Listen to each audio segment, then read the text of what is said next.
All right, we're going to get this started. So my name, Merve Lapus. I'm the Vice President of Outreach and Regional Partnerships for Common Sense Education. And I've got two great educators here today. And first of all, before I introduce them, the reason why we're doing this is we know that there's so much changing out there right now. This is not the same as teaching from home or, trying to help our kids with homework. It's a very different world right now. And I wanted to bring folks together, just kind of talk real talk from educator to educator, educator to parent, parent, educator, skills, worker, person, whatever roles you're playing now, many hats. We want to just get some authentic conversation going. So I wanted to invite two of my friends here. Jessica, if you can go first, a little bit about, first introduce yourself, where you're from, and tell a little bit about the school or schools you support. Okay. Hello, everybody. My name is Jessica Lura. I work at Bullis Charter School, which is located in Los Altos, California, which is in the San Francisco Bay Area.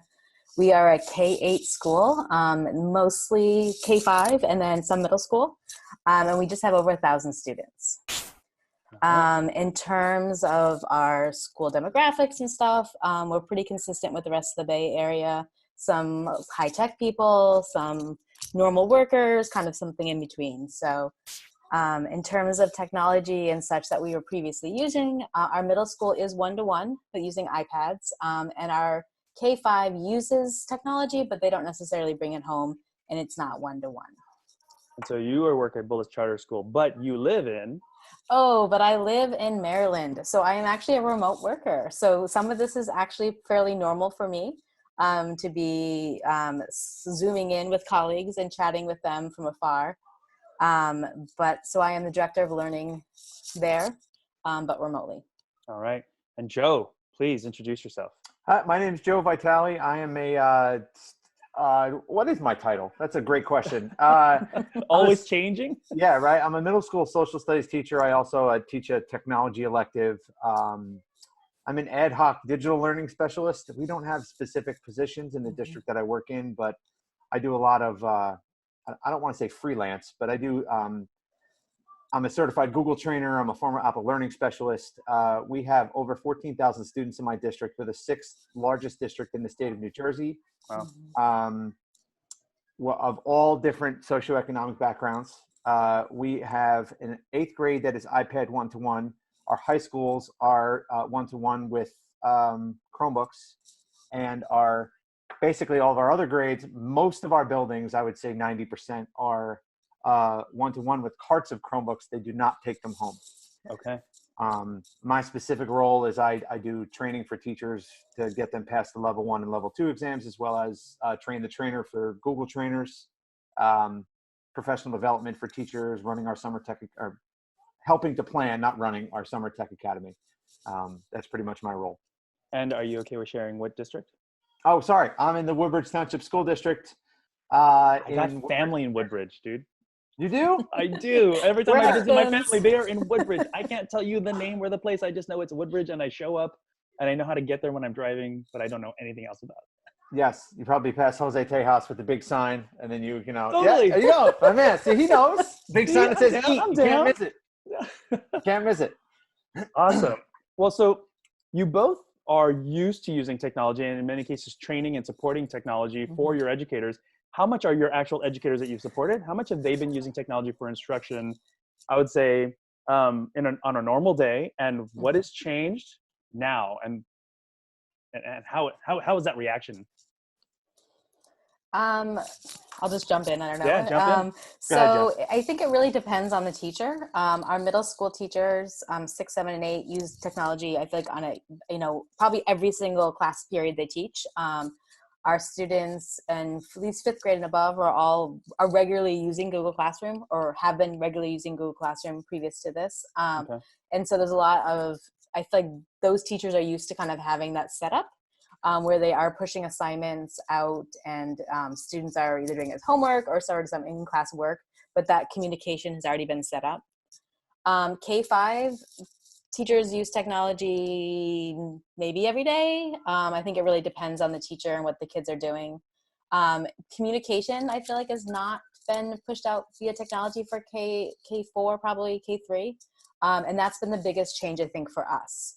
Now we are on day 3 of remote learning. And so that's been one of the biggest changes, I think, is really trying to figure out how we bundle information to students of all ages, and potentially parents, depending on who's at home and what's going on. So that's a pain point right now. Yep. Joe, what's your current situation? I would say our teachers are using technology. We're trying to find the delicate balance of how many of our lessons do we do in a traditional manner, and how do we use technology. As we move to one-to-one classrooms, there's a pedagogical shift in teaching a teacher how to teach in that environment. It's not just, now we can use an iPad or a Chromebook as a glorified notebook. We have to teach them how they can interact with the technology better. I think that is by far our biggest challenge before this whole the shutdown. Incident. I don't know. I don't know what we're calling it. The age, right? Yeah. I think they're saying that, kids born in 2020 to 2021 now are going to be called coronials. Oh, like I love it. Wow. Yeah. The coronial generation, during coronial times, and it shifted education. Can we mention that the best thing about this entire situation are the memes? Can we just? There's so many memes. Oh, they're so memes. good. So many memes. I'm in a group chat and literally it's 15, 20, 30 memes a day. But it's so helpful. It just keeps, it's like, they know me. They totally know my favorite one so far would be, if you see me talking to myself this week, leave me alone. I'm having a parent teacher conference. That's my favorite one. But no, I mean, when we now are in this situation, a lot of teachers got thrown into the deep end. Yeah.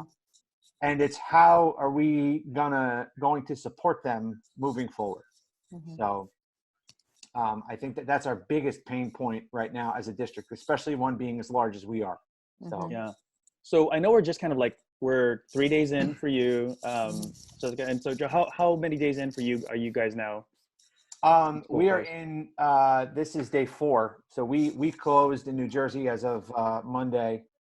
We knew last week that we were closing on Monday. We knew on Friday we were closing on Monday. And then the governor closed all New Jersey schools until further notice. So. Okay.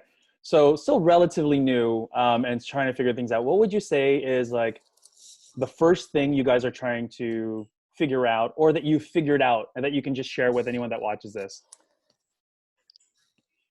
I'm not sure I would figure it out. And that's totally fine. I think it's we a want loaded this to be word. real and honest. I know, right?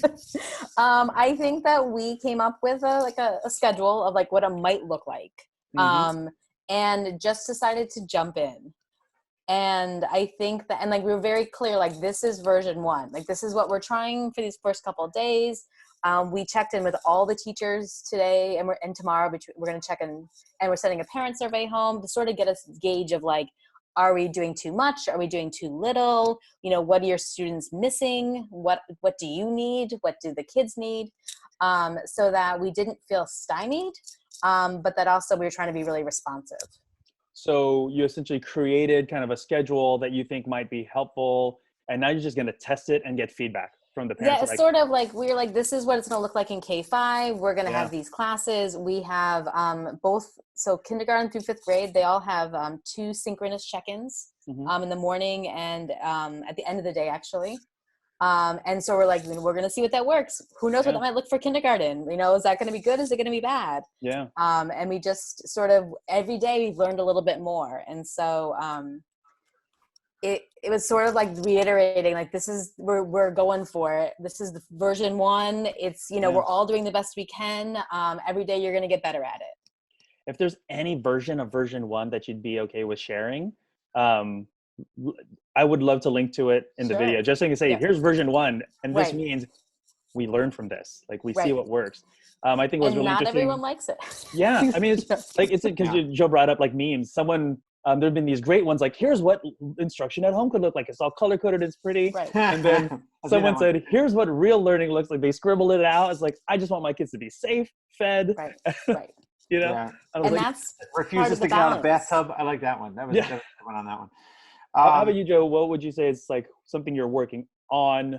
Something that maybe is a win? One of the things that I'm working on with, I talked to my boss about this. I talked to our district leadership about this. Is not being jack of all trades, master of none. We have a lot of teachers that are I want to try this, and I want to try this, and I want to try this. It's like, okay, let's take one step back. Let's prioritize learning first. What do we want our students to know? And we also have to keep in mind, and I know, Merve, this is one of the themes of this whole thing is, you know, I'm an educator and I'm a parent. And one of the biggest things we're finding is, and we go back to that word balance. You know, I'm home. My wife is home. My wife works for Rutgers University as an adjunct professor, so she's been home for a while. And now, you know, I'm home and I'm trying to balance the needs of my students and the needs of my own kids and the needs of staff and faculty that are reaching out to me, rightfully so, because they have questions and they want to reach their own students and they want to talk to them. So it's Sure. What is that balance going to be? So I think one of the things we're really stressing and working on is let's focus on that one thing that you want students to take away now more than ever. Focus on that one thing that you want your students to take away from the lesson that you are giving them. And you, Jess, you used a very important word, feedback. You know, we need to be, I mentioned this yesterday in a video diary I'm doing, we need to be open to feedback from parents. We need to be asking them, how did this lesson go? I have ELL students in my class, and I said to them today, do this activity. I think it's going to take you an hour. I need to know how long it takes you. And some of them, it was 2 hours, 2 hours and 15 minutes. And now I need to figure out, how do I adjust for that student who's trying to learn English and also learn civics at the exact same time? Yeah. I'm sorry, I'm kind of going in different directions, but that's definitely something is what that balance is. It's the balance for us. It's the balance for our kids and the amount of work that we're giving them. You know, that's the one thing that I think that we are striving, and we're never going to perfect it, but we have to make sure that we're all kind of in the same boat with that. Yeah. So something you brought up, which was really interesting for me, is as you're talking about, like, jack of all trade, master of none. Reality is, even though we've all done, we have not all done distance learning. I'm gonna interrupt you because my wife heard me talking, because she's always listening, and she says she's the assistant professor and interim assistant dean at Rutgers, not an adjunct professor. Let's get it right, okay, Joe? Let's get this right. So it is. She's always listening.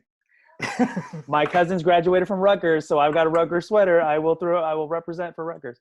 Please do. Football team stinks, but that's okay. All right. I'm sorry to interrupt, but you know, no. Gotta make sure gotta keep Mrs. Viatle happy. Happy wife, happy life. So exactly. I appreciate that. My wife and my kids just happen not to be in the room right now, so I'm squared. But jack of all trade, master of none. We are not, even though we've done distance learning or have learned from others before using Zoom or FaceTime or any other kind of like jack, we've done this-ish, but this is a very different time now, right? And there's a lot that we're all trying to react to.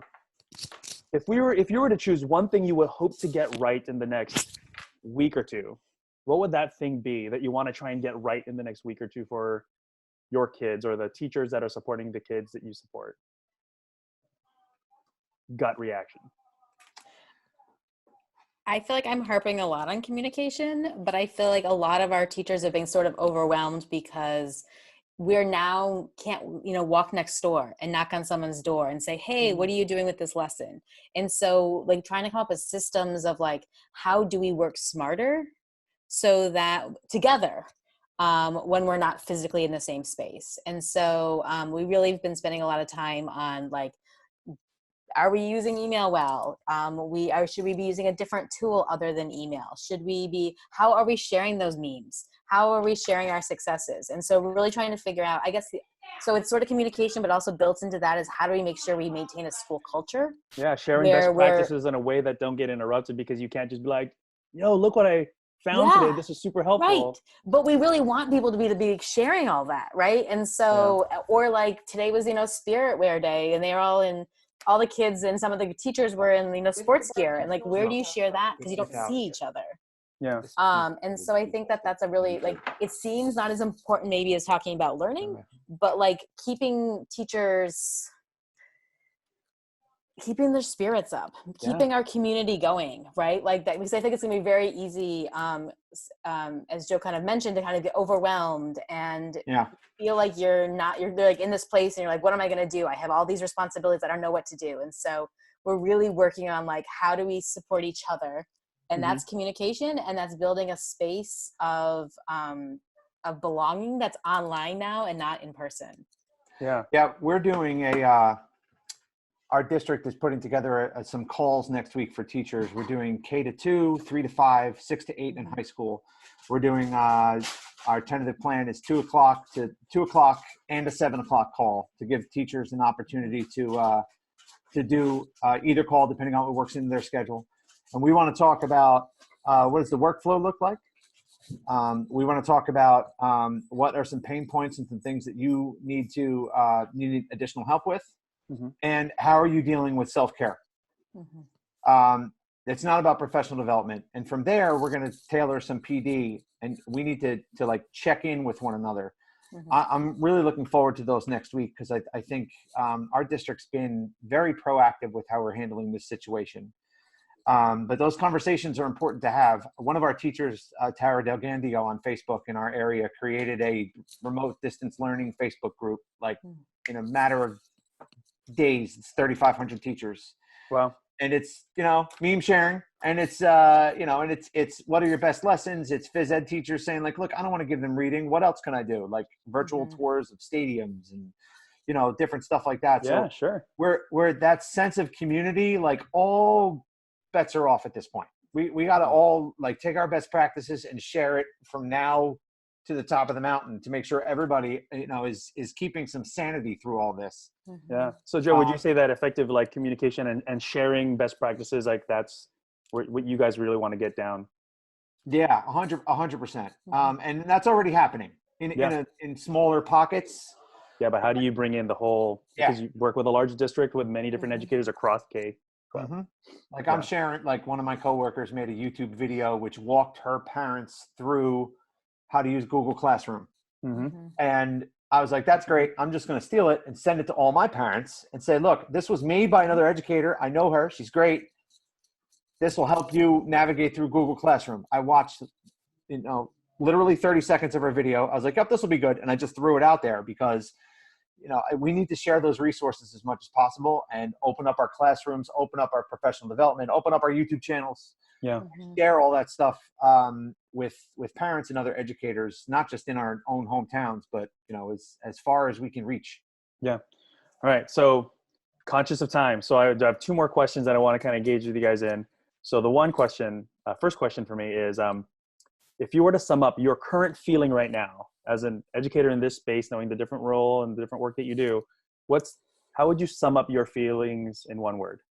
How are you feeling? Optimistic. Awesome. Okay. Well, I'm going to go the opposite end. I'm going to go worried. The other reason I put that out there is I've talked to a couple colleagues off the ledge. And what I mean by that is they are it's day 3 and they're like, I'm done. Yeah. This bullshit is crazy. Pardon my language. Yeah. We have a number of staff members that I work with that they got young kids at home. We have one that has a 4-year-old and I think an 8-month-old.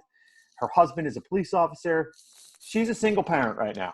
Yeah. Like dad's going out and working because he's he has to. Yeah. So it's tough. I'm worried for my coworkers that are going through that. I'm worried for my students. Yeah. Like I have a daily check-in form that I use with them. How are you doing? Do you need me to check in? And like, when I say all bets are off, like I get the numbers from our learning management system. I call their houses and I say, put your kid on the phone. They asked me to check in. I want to see how I can help. Yeah. So we need to like completely break down those barriers of, and it's hard. It's hard because we've never been in this position. So I'm just worried that every kid that we have is going to get what they need. And I think that it's perfectly okay. I think it's great to know that we can be optimistic and we are also worried. And that is real. So my last thought, I mean, there's actually so much I would really, literally, seriously, this would be so fun to unpack over a longer period of time. And let's do that at some point. I think that'd be great. What would you say is the one thing you would want an educator who's now, trying to engage their kids from afar? Technology may have been a part of the way that they instruct, but now is like the primary way that they're trying to keep related. Not that they're delivering, because not all, just because you have the technology doesn't mean that they're using the tech. They might just be using the tech to deliver what they need to do, and everything's coming out of pamphlets and books. That's how what my kids are getting. They just look up and see what they need to get done. But if you were to say, here's one thing I'd like you to kind of think about or consider, what would that one thing be? And then we'll kind of wrap up. I think mine's going to go back to actually something Joe said earlier. I think is focus. Pick what you think is most important and focus on that. So don't it's wonderful. People are sharing so much and there's so much out there, and it's really easy to get overwhelmed because you're already kind of feeling the uncertainty out there anyway, right? So look for some stability. Pick what you know and pick what you need to do and focus on that and just start with that. Great. Joe? Yeah, I echo those sentiments completely. I want, if I look at this from the, I think a lot of this is what we're doing. What I'm doing right now is mentoring and trying to help other teachers get through a difficult situation. Oh, here's how I might approach this, and giving them some feedback. But I also want them to remember, we got a story, and I happen to know the parent personally. The parent took a child to a follow-up to their surgeon because the child had brain surgery. And they had to bring the oldest daughter with them because you can't leave a kid home. And she got home, and it was after 3 o'clock, and that's when the teacher had the assignment due. And then the kid was locked out of the assignment, and the student who got locked out of the assignment had a meltdown. Oh man! Because they're like, "Oh, I was at the doctor. I got it." And we need. That's where the parent needs to have that feedback. That's where the teacher needs to be flexible. Yeah. That's where we need our rigidity to relax a little bit. But we also want to hold our kids to I teach middle school, so elementary school might be different. But for high school and middle school kids, we want to stick to those expectations. But we also need to be flexible, and that's why on my daily check-in form that I use with my students, is there anything you want to tell me? And we had one student in another school from a teacher where I got this from that said, "Hey, my grandfather got into a car accident. I'm okay, but I might need extra time." Yeah. We don't know that unless we reach out. We have to, and I guess my thing would be reach out, get the feedback. Don't be afraid to hear that this lesson took way too long, and then adjust it for next time. We're never going to get better. So, awesome. All right. So the number one thing, the few things that I took from this, just in terms of, what can you take away? So one, I heard, put something together, just try it, but be open for feedback. These are different times. Let's try and figure that out. You can't always be a jack of all trades, a master of none. And so it's great to be able to focus on something so that you can really get it right. And really, especially as you're looking at a learning objective, what is that one objective you want to get out, and not make it too complex? Really make it so that your kids understand the one thing you want them to learn and design around that. Feedback from parents. So we mentioned feedback when trying out. It's not just feedback from the kids, feedback from parents, and feedback from your colleagues. That stems into communication is key. How do you really provide opportunities to communicate within your own educator community, within your own school that you're supporting, but then also out. And so that we understand expectations and know that this is a different time where being too rigid might actually be harmful, and not consider the real realities that we are having to deal with as parents, educators, students, caregivers, and all of this now. Yeah, and I think, a lot of our colleagues, some of them are worried about having an online meeting or hosting a Zoom or hosting a Google Meet. And, I do one every day, and I tested it out. And then the next day I said, okay, these are my office hours. You can pop in, you can ask me questions. I log into the room 3 minutes late because I was helping my daughter with something. And there's 17 kids in the room. Yeah. Nobody was saying anything. Yeah. But there were 17 kids in the room, just waving, how are you? Yeah. I said, so what's new? How are we dealing right now? One kid was like, I just ordered a new stand mixer because I'm going to try and make different cookies. And I was like, okay. Awesome. They just want to still have that interaction. Yeah, so they're missing that social. We can't be afraid to try and have a Google Meet or talk to each other on a chat or figure something out. Yeah. Because this is a completely new experience for all of us. So that whole idea of being worried, once again, we're throwing caution to the wind at this point. Right. So and if you've never tried it before, now is the time to say, you know what, I'm going to try it. And if it fails, we learn from that mistake. We learn from that. So, one, are you guys okay with me being able to post this and share? I want to be a responsible digital citizen. You cool? Yes. Share this out for other educators? Awesome. Jessica and Joe, where would you like an educator to reach out to you if they say, hey, I'd love to learn more about what you're doing? Twitter? Do you have a landing page, a web page? Like what's best for you? Twitter's probably the easiest. Yep, Twitter 100%. So I'm gonna add your guys's Twitter handles in the description of the video. Okay. Yes, Perfect. please do. Awesome. And then anything else you want to be able to share? Some like, Jessica, you mentioned the first iteration of a schedule you might try. Sure, I can definitely That'd be try to. It might not make sense, but I can definitely try to Yeah, and share something out. I'll put out the check-in form too that I've been using with That's my what I was gonna students, ask. too. So yeah, absolutely. Perfect. Yep. Perfect. Listen, I stole it from somebody else. Not gonna lie. That's what So we do. yeah, it's what we do. Sharing. It's called sharing. Sharing. Big borrow steal. My college professor, one thing I remember him saying was, if it's good and it's not yours, steal it.